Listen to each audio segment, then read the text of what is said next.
¿Qué tal? Buenas tardes a todos y a todas. Diréis, ¿qué hace Jazz ahí?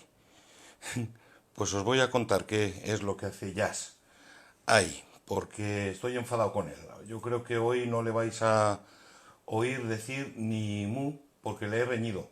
No lo he castigado, ¿eh? No lo he castigado, pero sí que le he reñido porque hoy he hecho un bizcocho, el primer bizcocho que en mi vida me ha subido, pero era precioso. Y lo he dejado en un plato en la mesa de la cocina.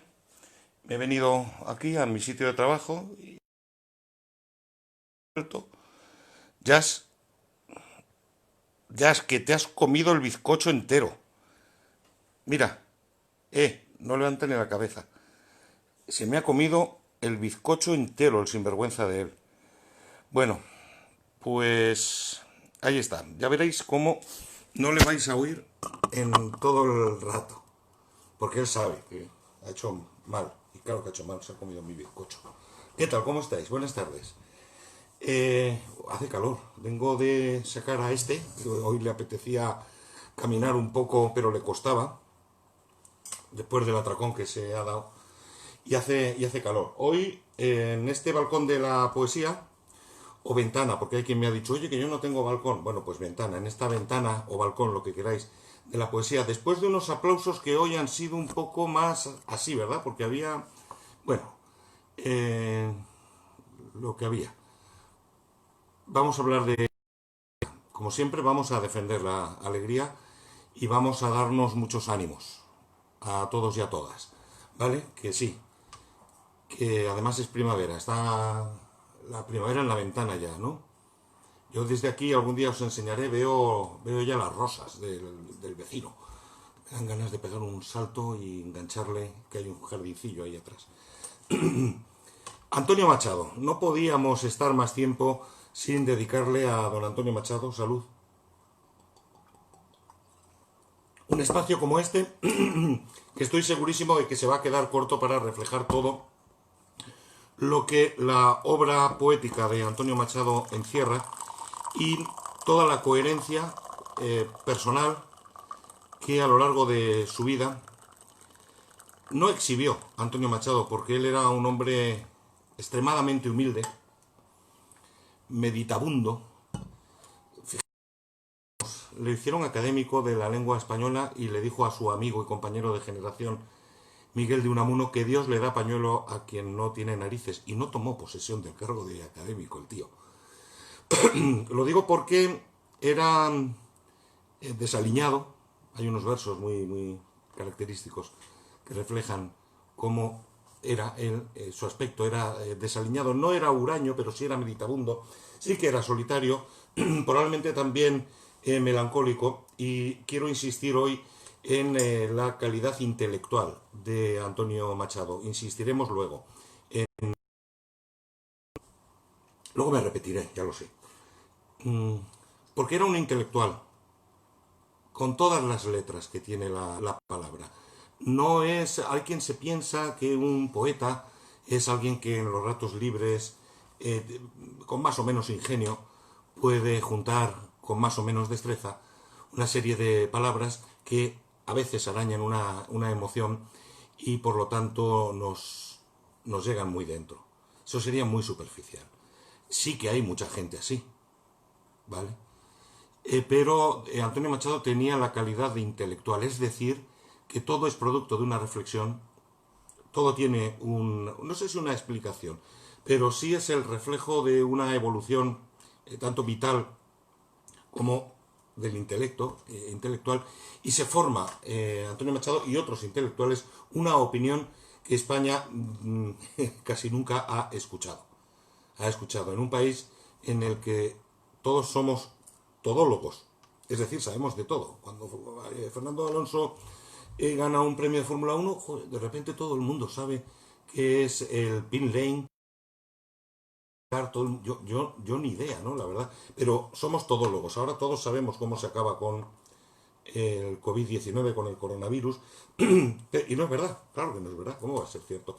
Lo que tendríamos que hacer es escuchar a quienes saben. Mira, todavía no he empezado con el guión, ¿eh? Una frase que se atribuye a Antonio Machado y que creo que se atribuye bien. Si cada español, dice, hablara únicamente de lo que verdaderamente conoce, habría un gran silencio que podríamos aprovechar para el estudio. Si eso lo hubiéramos escuchado, nos lo hubieran explicado y lo hubiéramos asimilado, el país seguramente que era mejor, ¿no? Por eso me va a interesar mucho hablar de la calidad intelectual de Antonio Machado, que nace en Sevilla en el verano de 1875, dentro de una familia también muy preocupada por la cultura. Su padre era catedrático, son intelectuales liberales y progresistas, sobre todo su padre, que se llamaba Antonio Machado. Ese clima del libre pensamiento y de intelectualidad marca definitivamente la vida de Antonio Machado, que es el segundo de los hijos. El primero es Manuel Machado, del que también hablaré un poquito, de José, de Francisco también, es decir, de la familia. El padre consigue una cátedra en Madrid y se van en 1883. Allí es donde él, Antonio, cuando digamos él o nuestro poeta, nos referiremos siempre a Antonio Machado, tiene el primer encuentro no con la cultura, que esa la mama desde casa, sino con la literatura.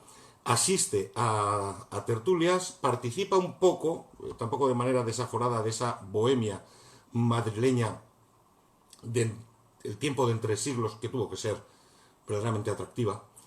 Colabora en distintas publicaciones, comienza a escribir, deja llevar por lo que se lleva, evidentemente. Y lo que se lleva no es el prêt-à-porter, se lleva la alta costura. Aunque yo sé que algunas de vosotras, sobre todo, no os gusta el modernismo que está encarnado, apadrinado y si me permitís, parido por Rubén Darío. Rubén Darío es la gran influencia de Antonio Machado. En ese tiempo, toda la poética a caballo entre el 19 y el principio del 20, todo, absolutamente todo, es modernismo. Rubén Darío es la gran figura que emana una luz y una música, porque el modernismo es color y es música, no solo en España, por todo el mundo mundial. De Rubén Darío tendremos que hablar, y no os preocupéis, aquellos y aquellas que decís que no os gusta Rubén Darío, me voy a jugar 2 cañas a que termina gustándoos. En primer lugar, porque ejerce una influencia poderosísima, sobre todo toda la poesía, ¿no? que viene a partir de ese momento, e influye decisivamente en la poética de Antonio Machado. Todo es modernismo, ¿no? Incluso, fijaros, Antonio Machado, que es profesor de francés, viaja a París en 2 ocasiones que sepamos, 1899 y 1902. Conoce allí, ¿a quién? A Rubén Darío, a García Sarmiento, que se apellidaba así, pero que un poeta se apellide García Sarmiento y sea modernista no puede ser. Por eso eligió el nombre de Rubén Darío. Lo conoce y de él dice que aprende importantes lecciones poéticas y le rinde una admiración total. Machado publica pronto, en 1903, su primer libro poético, Soledades, pero 4 años después hace una nueva edición, es decir, retoca el libro, saca algunos poemas, introduce otros y, como es justo, le cambia el nombre y lo titula Soledades, Galerías y otros poemas, para diferenciarlo de antes se había convertido en su primer libro. Entre el primero y el segundo, entre unas y otras soledades, hay un cambio ya que se advierte. Hay un compromiso más íntimo y sobrio.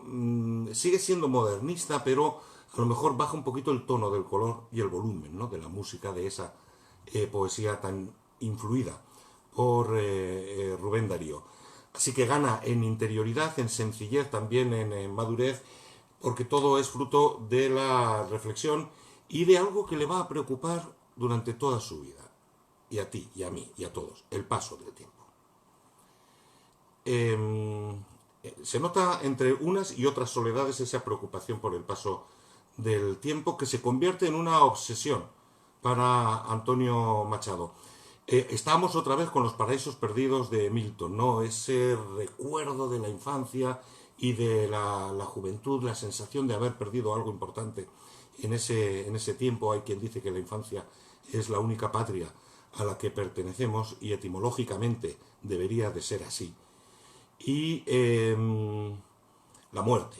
El paso del tiempo desemboca irremediablemente en el pensamiento de la muerte, en la transitoriedad de la persona. Estamos aquí de tránsito. La verdad ineludible de que vamos a terminar todos allí, en la muerte, y eso se convierte para Antonio Machado en una obsesión. En 1906 obtiene una plaza de catedrático de francés en Soria, y hay quien se cree que en Soria estuvo Antonio Machado toda la vida, ¿no? Con los campos de Castilla, de lo que hablaremos ahora mismo. Pero no es verdad.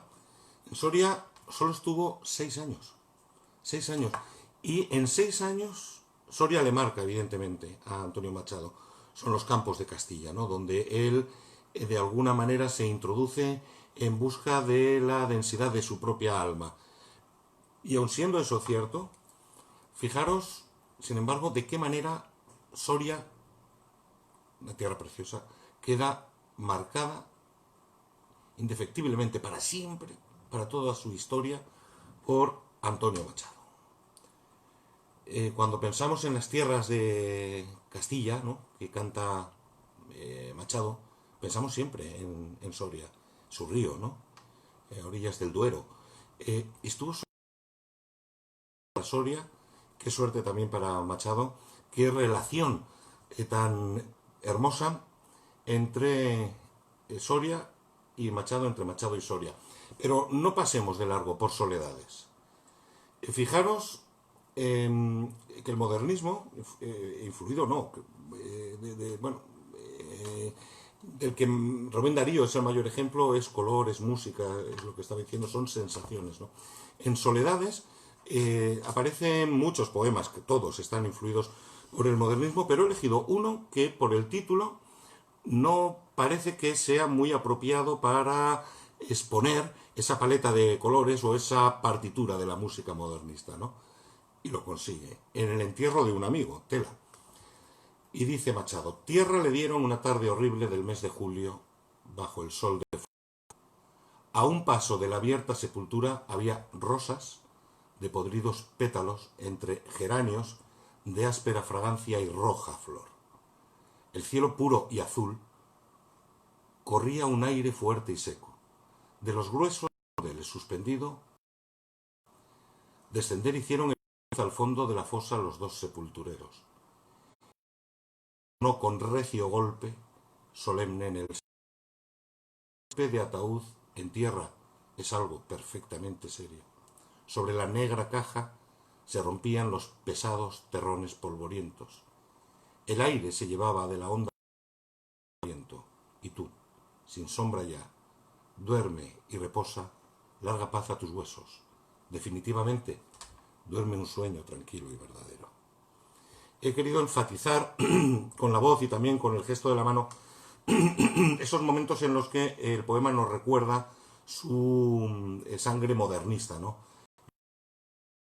El sol de fuego, rosas podridas, geranios, roja flor, el cielo puro y azul, el golpe del ataúd, ¿no?, el sonido.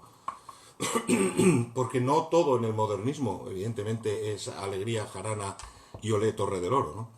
Bueno, importante, en 1909 Machado se casa con Leonor Izquierdo, una jovencita de 15 años. Él había nacido en 1875, es decir, que tenía 44 años, si no me equivoco, cuando se casa con una jovencita de 15 años que se llama Leonor, que es la hija de los dueños de la pensión donde Machado vivía en Soria. Entre 1910 y 1911 está becado para ampliar los estudios de filología francesa y vuelve a París. Estando allí, Leonor enferma, y enferma de tuberculosis mortal.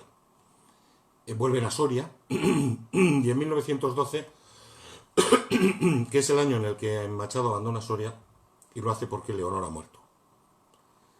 Se casan en 1909 y el matrimonio dura apenas 3 años, es decir, que esta pobre chiquilla muere por tuberculosis cuando no era mayor de edad, porque en ese tiempo la mayoría de edad se alcanzaba a los 21 años, tenía 18 o 19, dependiendo del mes en el que hubiera nacido. Machado desespera, abandona Soria, no puede estar allí y publica unos días antes de la muerte de Leonor un libro, Campos de Castilla, que es su despedida definitiva de una Castilla a la que, sin embargo, volverá. Se va a Baeza, vuelve, por lo tanto, a su tierra natal, vuelve a Andalucía, aunque lejos todavía de Sevilla, y vuelve abatido. Si de por sí ya era descuidado, porque se le recuerda y se ha escrito sobre él en las tertulias esas que hemos comentado, como un hombre desaliñado, silencioso, que le gustaba escuchar a los demás, por cierto, un fumador, pero vamos, incorregible, siempre estaba fumando, se le recuerda con el cigarrillo en la boca, la ceniza cayéndole, manchándole la ropa, quemándole, incluso haciéndole agujeros, ¿no?, al chaleco. Pues añadir a ese desaliño y a ese aspecto descuidado el abatimiento por la muerte de su joven esposa. Él está en Baeza y está destrozado. Además, no le gusta lo que ve una Andalucía aburrida, provinciana, y él es muy crítico con esa sociedad. En 1917 se publica una antología de su obra poética y la primera edición de sus poesías completas. Soledades 1, a Soledades 2 y a Campos de Castilla. Entre esos dos primeros libros, la diferencia que se aprecia es que pasa del yo al nosotros. En Campos de Castilla está muy presente. Recuerdo. Muchas veces no sabemos diferenciar si es ella o lo que él recuerda de ella. Está también Castilla y lo que significa lo castellano, ¿no?, esa austeridad que se sigue atribuyendo a Castilla. La soledad del primer libro ya no es absoluta, es decir, está Leonor y está su recuerdo, pero él se vuelve más introspectivo. El énfasis está en su alma, en su ser, en su conciencia, mucho más de lo que ocurre en el primer libro, donde el acento está en lo que se siente, en lo que se contempla, en el modernismo. Sigue siendo modernista, pero digamos que más reposado, ¿no?, más atemperado.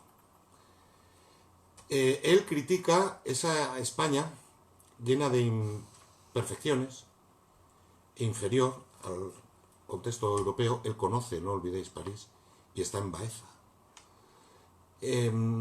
Y critica esa España campesina, no por campesina, sino por garrula y por analfabeta, y tiene la esperanza de que algo ocurra para que nazca una España mejor, más joven y llena de ideas. Llegará con la República. Él es republicano y recibe alborozado el advenimiento de la República. Sin embargo, hay un poema anterior, muy anterior al advenimiento de la República, que demuestra que Antonio Machado no se subió a ningún carro, a ningún tren en marcha. No aprovechó ninguna, ahora se dice, sinergia en su favor, porque él siempre nadó contracorriente. Fijaros lo que escribe en Campos de Castilla en 1912. Por cierto, el poema es una silva, y os voy a explicar qué es una composición poética mezclada por versos heptasílabos de 7 sílabos y endecasílabos. La silva es muy propia del modernismo. El modernismo supone una auténtica revolución con respecto al simbolismo anterior, en cuanto al estilo, pero también en cuanto a la forma, ¿no?, la forma y el fondo, en cuanto a la métrica, por ejemplo, y aparece la silva. Por cierto, que Machado, siendo modernista, en sus viajes a París, además de conocer a Rubén Darío, se deja influir por los simbolistas franceses, sobre todo por Verlaine, pero también por Baudelaire, y desarrolla, mezclando el simbolismo francés y el modernismo de Rubén Darío, un estilo propio, que evidentemente va evolucionando y le confiere una personalidad única, ¿no? Él escribe, que me voy otra vez a Baeza, yo a Úbeda, el Mañana es 1912 y está en Campos de Castilla. Se lo dedica a un tal Roberto Castrovido, que era un periodista y político republicano español que murió exilado en ¿dónde va a ser? En México. Siempre México. Siempre México. Yo me quito el sombrero y saludo al general Lázaro Cárdenas, presidente de México, que abrió el país, que mandó a la flota para llevar a todos los republicanos, independientemente de si eran obreros o profesores, a esa tierra de provisión que fue la tierra prometida. El Mañana efímero. En 1912 escribe esto Antonio Machado. Pensad si vale para hoy. La España de charanga y pandereta, cerrado y sacristía, devota de Frascuelo y de María, de espíritu burlón y alma quieta, ha de tener su mármol, su infalible mañana y su poeta. El vano ayer engendrará un mañana vacío y por ventura pasajero. Será un joven lechuzo y tarambana, un sayón con hechuras de bolero a la moda de Francia, realista, un poco al uso de París pagano y al estilo de España especialista en el vicio al alcance de la mano. Esa España inferior que ora y bosteza, vieja y taur, zaragatera y triste, esa España inferior que ora y embiste cuando se digna usar la cabeza. Aún tendrá luengo parto de varones, amantes de sagradas tradiciones, sagradas florecerán las barbas apostólicas y otras calvas en otras calaveras. Brillarán venerables y católicas. El vano ayer engendrará un mañana, vacío y por ventura pasajero, la sombra de un lechuzo tarambana, de un sayón con hechuras de bolero. El vacuo ayer dará un mañana güero, como la náusea de un borracho ahito, de vino malo. Un rojo sol corona de heces turbias las cumbres de granito. Hay un mañana estomagante escrito en la tarde pragmática y dulzona. Mas otra España nace, la España del cincel y de la maza, con esa eterna juventud que se hace del pasado macizo de la raza. Una España implacable y redentora, España que alborea, con un hacha en la mano vengadora, España de la rabia y de la idea. 1912.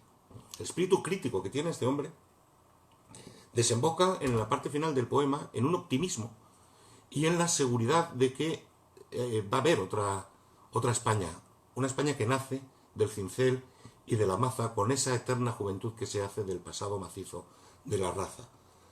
España que alborea, que amanece, que nace con un hacha en la mano vengadora, España de la rabia y de la idea. 1912. Claro, 1931, ese 14 de abril, este hombre que es maestro nacional recibe la República. Con qué alegría, con qué esperanza, pero no corramos tanto. Un traguito.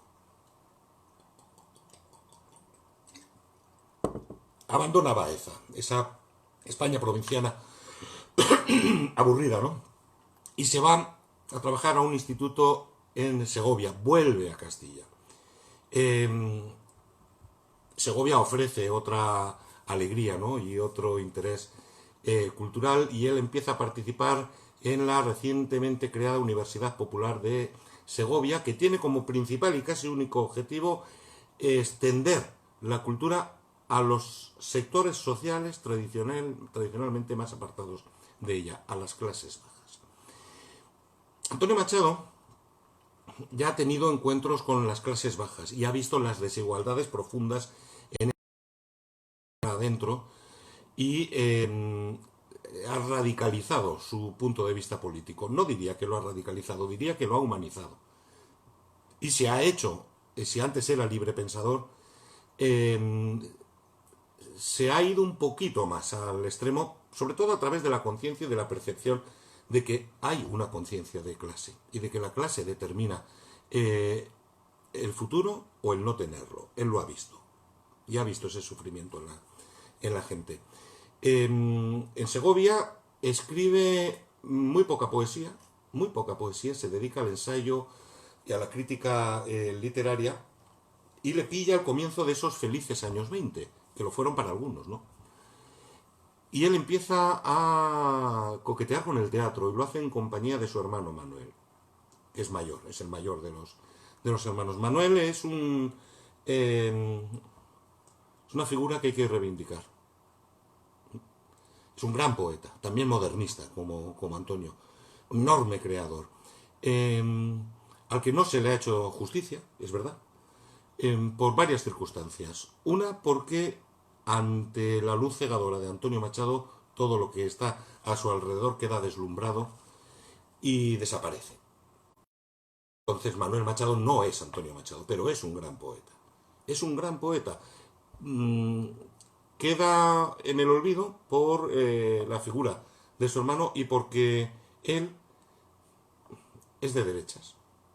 Aunque al principio no lo era, ¿no? Pero luego se va, digamos que acomodando, se va eclipsando su conciencia y hace unos poemas, por ejemplo, al sable del generalísimo, que no hay por dónde cogerlo, pero ha hecho obras extraordinarias, ¿no? Al galope con, ¿cuántos era? 11 de los suyos, el Cid cabalga, sangre, sudor y hierro, ¿no? El Cid cabalga. Ese poema del mío Cid, por ejemplo, ¿no? Hay que reivindicar la figura de Manuel Machado porque es un gran poeta. Aunque fuera de derechas, pero es un gran poeta. Bueno, luego lo cuento. En los felices años 20 comienza a escribir teatro con su hermano Manuel y en 1927 es elegido académico de la que fija y da esplendor, de la Real Academia de la Lengua Española. Lo de que limpia, fija y da esplendor lo digo siempre porque es que es el lema de la academia. Ya lo sé, que parece un fairi, pero es limpia, fija y da esplendor, en referencia a nuestro idioma. Machado no del título de académico, no se sentó jamás en el sillón y no sé si entró alguna vez en la Real Academia. A Miguel de Unamuno, compañero suyo de la generación del intelectual, al que tendríamos que haber hecho caso, dice, es que Dios le da pañuelo al que no tiene narices. Y él de su cargo como académico. Un año después eh, sucede le sucede lo más importante que le pasa en su vida. Conoce a una mujer que se llama Pilar Valderrama, que es poetisa, feminista, es una mujer de esas que se decía antes de armas tomar. Eh, y le escribe un montón de poemas, pero le cambia el nombre. Ella es Guiomar, esa persona que muchos críticos pensaron que era una ficción, pues no es una ficción. Es una mujer extraordinaria e interesante que se llama Pilar Valderrama, con la que mantiene una extraña, curiosa, cuando menos, relación amorosa que termina cuando termina todo, cuando España estalla, ¿no? Cuando eh, llega la incivil guerra civil. Pero vamos a detenernos un poco en la figura de Pilar Valderrama de Guiomar. Llevaban tiempo ya que se conocían. Se vieron por primera vez en Segovia, en 1928. Ella es una madrileña que escribe, tiene 3 hijos, dinero, está bien casada, es católica y es de derechas, pero admira a Antonio Machado y a su poesía. Su marido, que es un mujeriego, por no decir otra palabra, le ha confesado que ha tenido relaciones extramatrimoniales y que una de sus amantes, una de ellas, se ha suicidado pues por un desengaño. Entonces el marido decide de contárselo a su mujer y ella se va de casa unos días, pues eso, que necesito espacio y tiempo, ¿no? Y dices, pues si vas a calcular la velocidad, es un chiste. Y así, en esa situación de, digamos, de, no sé si de debilidad, pero sí de sensibilidad, conoce a Antonio Machado. Recuerda que se le sincera y un afecto limpio y espiritual. Eso al parecer es lo que ella le ofrece a Machado y él le contesta, con tal de verte lo que sea. Ya sé que es poco poético. La relación trasciende más allá de la amistad, sin embargo, nunca hubo sexo.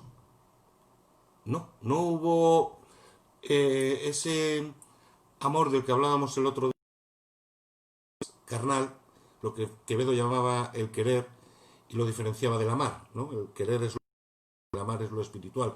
Pues fue una relación de amor, en el sentido más espiritual, exclusivamente espiritual del término.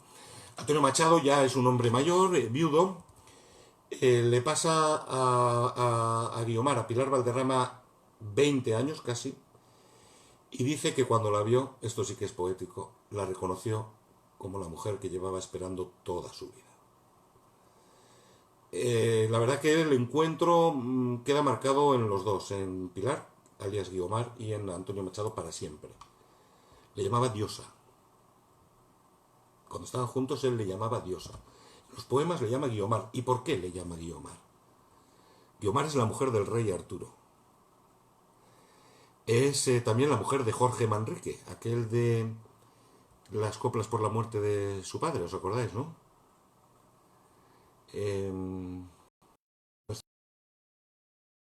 Van a dar a la... la protagonista de un romance castellano, Guiomar y el emperador Carlos.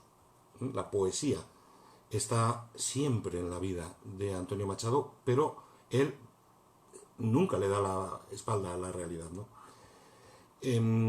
Ya sabéis que Machado muere en los estertores de la guerra civil, pero esta mujer, Guiomar, se guarda el secreto, no dice, Pilar Valderrama no dice a nadie que es Guiomar. Muchos años después, en 1979, pero guarda la correspondencia. Se encontraron entre sus posesiones, una vez que murió, una sobrina encontró 30 cartas de Antonio Machado, quedando sin batería. Y esto no puede ser, ¿eh? Que me avisa, a ver si lo vamos a liar. Vale. Y ahora el cablecito. Ya voy, ¿eh? Estas cosas que a veces pasan. Ya está, ya. Solucionado. Y lo que os decía, ella muere, y a ver si te estás quieto de una vez, en 1979.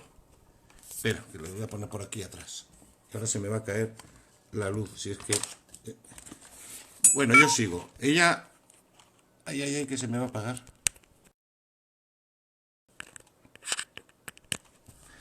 Ahí está. Ella muere en 1900... Y encuentra una sobrina suya, 30 cartas de Antonio Machado, y un escrito de ella que dice que había amado a una persona fundamental en su vida y que el único pecado había sido amar en silencio. Que lastimoso es arrepentirse por algo que no has hecho. Qué lastimoso es. Y bueno, ¿qué le dice en la poesía Antonio Machado a esta mujer? A ver si te quedas quieto, narices. Pues se me tuerce.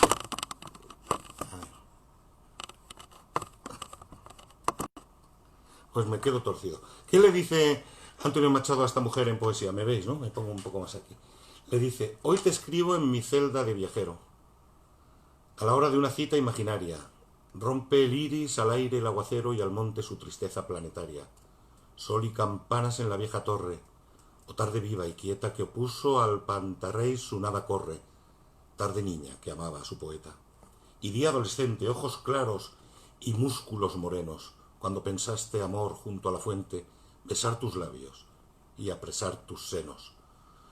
Todo a esta luz de abril se transparenta, todo en el hoy de ayer, el todavía que en sus maduras horas el tiempo canta y cuenta.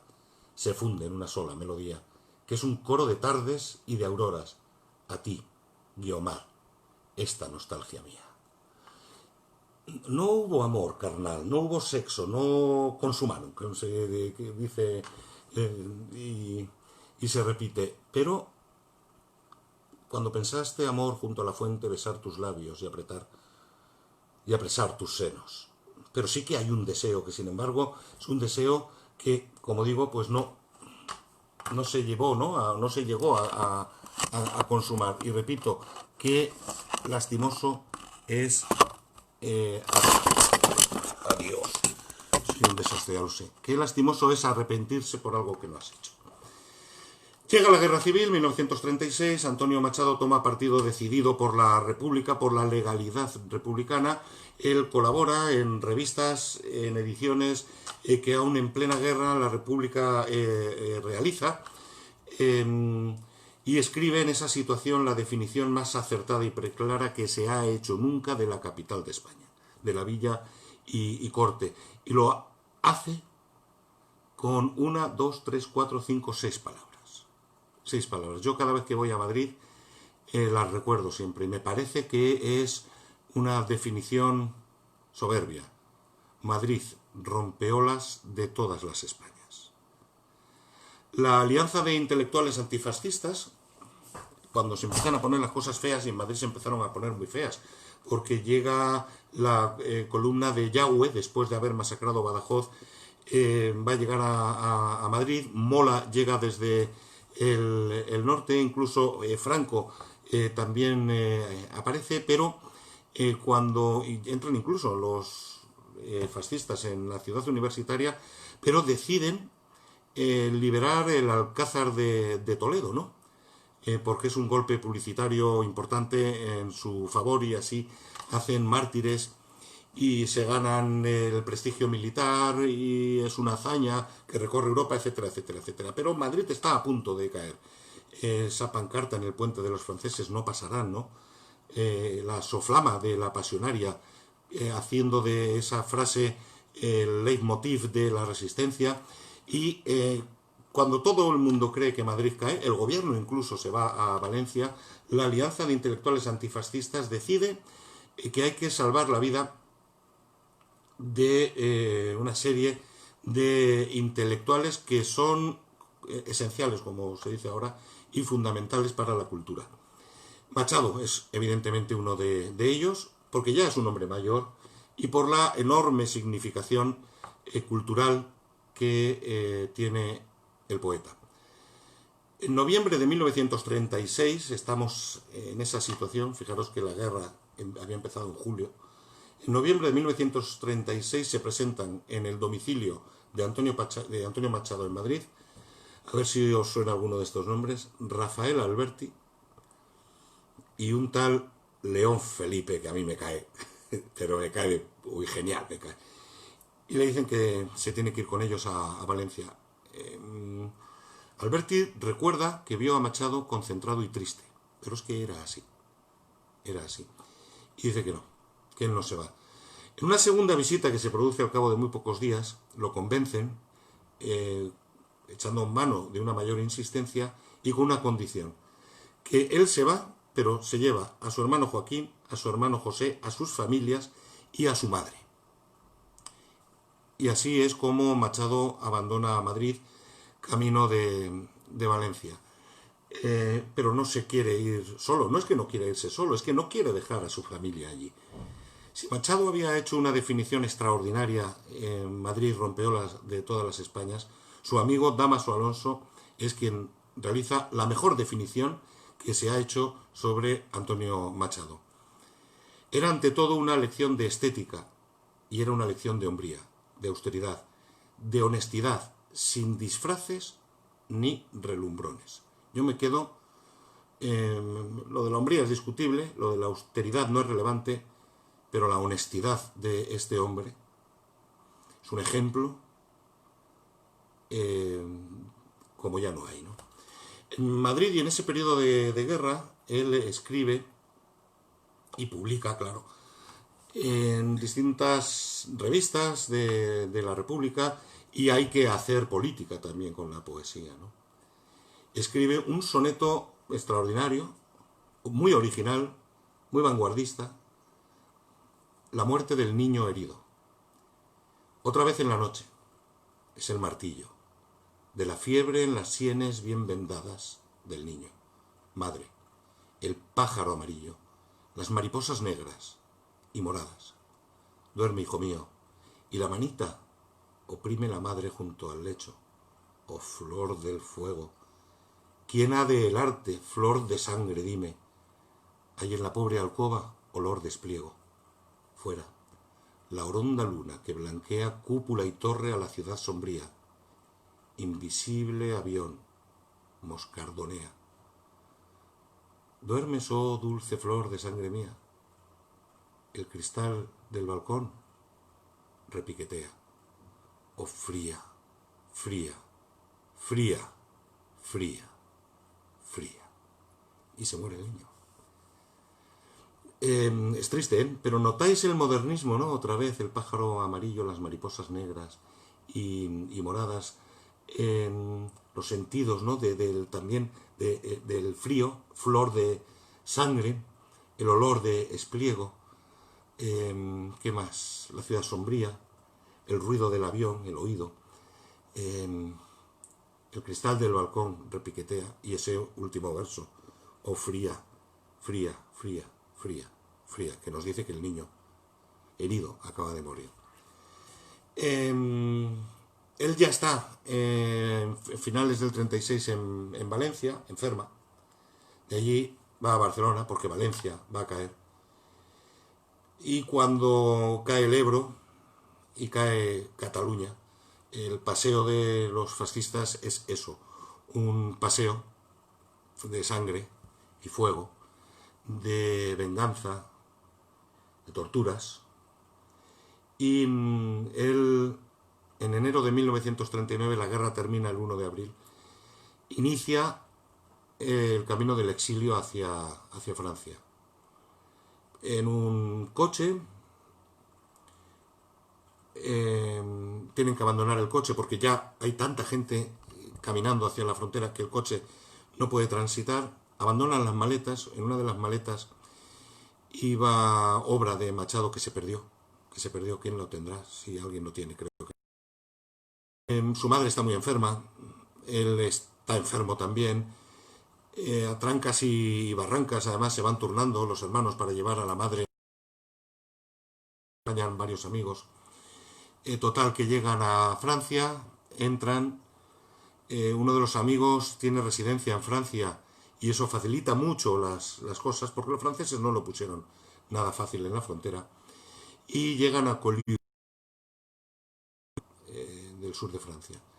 Allí, el 22 de febrero de 1939, aún no ha terminado la guerra, muere Antonio Machado. Era miércoles de ceniza. Cuando su hermano José regresa del entierro, recoge algunas cosas en la habitación donde está su madre. Por la misma habitación dormía la madre y Antonio Machado, los dos enfermos. José enreda un poquito en la habitación, la madre se despierta y en un momento de lucidez pregunta por Antonio, le dicen que ha ido a dar un paseo, pero la madre se echa a llorar, lo sabe, una madre lo sabe siempre. Y al recoger una chaqueta, José mete la mano en el bolsillo de esa chaqueta y saca un papelito, pues así como arrugado, ¿no? Y lo abre, y ahí aparecen los dos últimos versos que escribió Machado. Estos días azules y este sol de la infancia, que a todos nos lleva a recordar un poema muy anterior, ¿no? Que lo leeré enseguida. A los 3 días muere la madre de Antonio Machado, dando cumplimiento a algo que ella misma había dicho al poco de comenzar la guerra, cuando dijo: estoy dispuesta a vivir tanto como mi hijo Antonio. Y es exactamente lo que hizo, 3 días de diferencia. Ana Ruiz, que así se llamaba, fue enterrada junto a Antonio Machado en el nicho, y esto emociona, que cedió una vecina de Collioure, de Francia. Que cedió una vecina de Collioure en Francia. Estos días azules y este sol de la infancia, cuando muchos años antes había escrito: mi infancia son recuerdos de un patio de Sevilla y un huerto claro donde madura el limonero. Mi juventud, 20 años en tierra de Castilla. Mi historia, algunos casos que recordar no quiero. Ni un seductor mañana, ni un bradomín he sido, ya conocéis mi torpe aliño indumentario. Mas recibí la y amé cuanto ellas puedan tener de hospitalario. Hay en mis venas gotas de sangre jacobina, pero mi verso y más que un hombre al uso que sabe su doctrina, soy, en el buen sentido de la palabra, bueno. Adoro la hermosura, y en la moderna estética corté las viejas rosas del huerto de Ronsard. mas no amo los afeites de la actual cosmética, ni soy un ave de esas del nuevo gaitrinar. Desdeño las romanzas de los tenores huecos y el coro de los grillos que cantan a la luna. A distinguirme paro las voces de los ecos y escucho solamente entre las voces una. Soy clásico romántico, no sé. Dejar quisiera mi verso como deja el capitán su espada, famosa por la mano viril que la blandiera, no por el docto oficio del forjador preciada. Converso con el hombre que siempre va conmigo. Quien habla solo espera hablar a Dios un día. Mi soliloquio es plática con ese buen amigo que me enseñó el secreto de la filantropía. Y al cabo nada os debo. Debéisme cuanto he escrito. A mi trabajo acudo, con mi dinero pago el traje que me cubre y la mansión que habito, el pan que me alimenta y el lecho en donde yago. Y cuando llegue el día del último viaje y esté al partir la nave que nunca ha de tornar, me encontraréis a bordo, ligero de equipaje, casi desnudo, como los hijos de la mar. ¡Buah! Es emocionante, ¿eh? Es emocionante. Pero no quiero terminar aquí, porque sería terminar en una tumba y en una despedida irremediable que nos dejaría una sensación muy triste, nostálgica, y probablemente la impresión de que Antonio Machado era un hombre resignado a su suerte, incapaz por enfermedad, por edad, de luchar y de rebelarse y de dar un golpe en la mesa, y es que dio muchos. ¿Os acordáis que al principio os decía que me interesa mucho subrayar el carácter intelectual de Antonio Machado como una de las voces a las que deberíamos haber escuchado a tiempo, y ahora es este tiempo y no hay otro y hay que escucharle? Pues os vais a enterar. Hay que saber que a Machado lo mata la incivil guerra civil, que a Machado lo persiguen los fascistas y que como no pueden apresarlo, lo condenan a otra muerte. No pueden con el olvido, no, porque no es un poeta que se pueda olvidar. No pueden con eso. ¿Qué hacen? El 5 de mayo de 1941, con la guerra terminada, Machado ha muerto en febrero del 39, pues 2 años y pico después, el 5 de mayo de 1941, esta cuadrilla de buitres,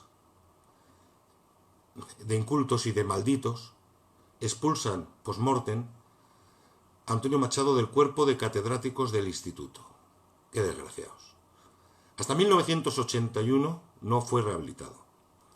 Él es uno de los 20.000 maestros represaliados por el régimen de Franco de una o de otra manera. Y aquí está el ejemplo. Hay que escuchar a quien hay que escuchar. Y a Machado lo tendríamos que escuchar. Y lo vamos a hacer ahora. Y no es un poema. Tengo en su autobiografía, tengo un gran amor a España y una idea de España completamente negativa. Todo lo español me encanta y me indigna al mismo tiempo.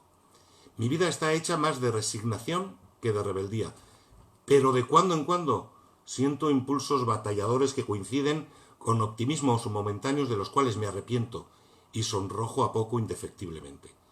Soy más autoinspectivo que observador y comprendo la injusticia de señalar en el vecino lo que noto en mí mismo.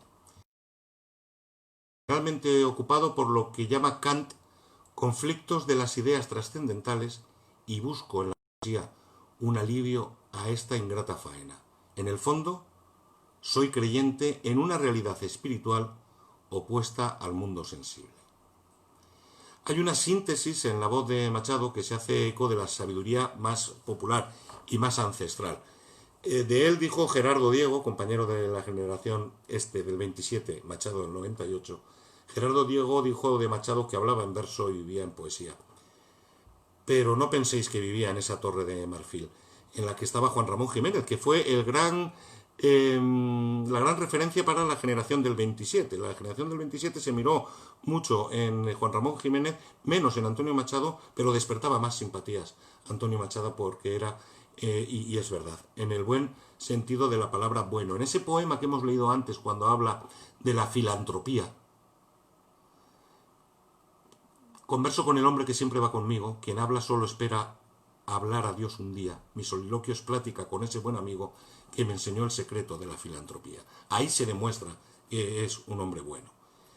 Pero es un hombre que está pegado a la realidad, que está comprometido y que lucha y que defiende unas ideas que en ese tiempo eran discutidas y que ahora incluso hay quien las quiere discutir y no les vamos a dejar. Creo que la mujer española alcanza una virtud insuperable y que la decadencia de España depende del predominio de la mujer y de su enorme superioridad sobre el varón. Tela. Me repugna la política donde veo el encanallamiento del campo por el influjo de la ciudad. Detesto al clero mundano, que me parece otra degradación campesina. En general me agrada más lo popular que lo aristocrático social y más el campo que la ciudad. El problema nacional me parece irresoluble por falta de virilidad espiritual, pero creo que se debe luchar por el porvenir y crear una fe que no tenemos. Creo más útil la verdad que condena el presente que la prudencia que salva lo actual a costa siempre de lo venidero. Enorme. De la utilidad me parecen peligrosos y absurdos. Estimo oportuno combatir a la Iglesia católica y proclamar el derecho del pueblo a la conciencia, y estoy convencido de que España morirá por asfixia espiritual si no rompe ese lazo de hierro.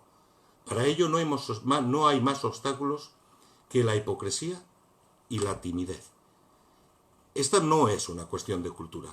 Se puede ser muy culto y respetar lo ficticio y lo inmoral, sino de conciencia.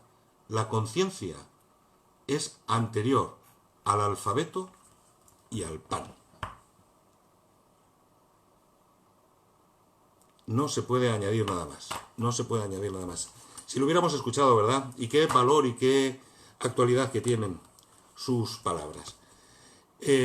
Por eso la generación del 50, Caballero Bonal, Ángel González, del que hablábamos ayer, y tantos otros, se fueron a Collioure a visitar la tumba de Antonio Machado. Porque no solo era un poeta, era una conciencia y era un intelectual. Bueno, termino porque si no, madre mía, esto hoy ya salió muy largo. Termino con un poema mío que está en el segundo libro, como una sirena que me abraza y que me lleva al sur, que es donde yo también tengo la raíz, como Antonio Machado. Este es un poema que me lleva a La Mancha, a la que tanto quiero. Siempre oí decir que los caminos nos llevan, que únicamente son un tránsito de despedidas, y que no hay que mirar atrás. Nada de eso me gustaba. Desde niño me producía una enorme tristeza saber que hay trenes que solamente pasan una vez, o que los buenos ratos nunca vuelven.